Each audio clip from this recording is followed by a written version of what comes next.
खरं तर महाराष्ट्रातून बरेचसे खासदार या ठिकाणी नितीन गडकरी आणि रक्षा खडसे यांचं नाव भाजप.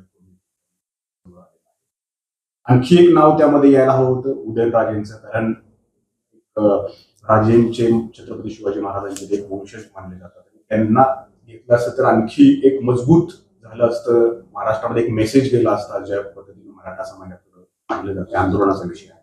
मी तुम्हाला सांगतो की भारतीय जनता पक्षाने कुणाला मंत्री करावं हा त्यांचा पक्षाचा अंतर्गत विषय, परंतु छत्रपती शिवाजी महाराजांच्या गादीला न्याय मिळावा ही भूमिका राज्यातील जनतेची निश्चितपणे. छत्रपती उदयनराजे भोसले हे मला वाटतं तिसऱ्यांदा खासदार होतात आणि ते सिनियर पण आहे, आणि छत्रपतीच्या गादीला जर मान मिळाला असता तर नक्कीच महाराष्ट्राच्या जनतेला एक अभिमान वाटला असता.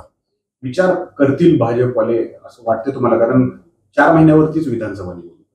भारतीय जनता पक्षाचा अंतर्गत तो विषय खरं तर कोणाला मंत्रिपद द्यावं, परंतु महाराष्ट्राच्या जनतेच्या माध्यमातून जर मला लोकप्रतिनिधीमधून विचारलं तर छत्रपती शिवाजी महाराजांचे वारसदार म्हणून छत्रपती उदयनराजांकडे पाहिलं जातं आणि ते देखील सिनियर आहे, त्यामुळे त्यांना न्यायिक भूमिका भारतीय जनता पक्षाने दिली पाहिजे अशी माझी अपेक्षा आहे. देशामध्ये स्थित्यंतर होत असताना माननीय अजितदादा पवार यांनी फार मोठी भूमिका खरं तर घेतली भारतीय जनता पक्षाच्या बरोबर जाण्याची, आणि केंद्रीय मंत्रिमंडळाचा विस्तार होत असताना न्यायिक भूमिका ही अजितदादा पवार यांना मिळावी ही अपेक्षा खरं तर आहेच निश्चितपणे.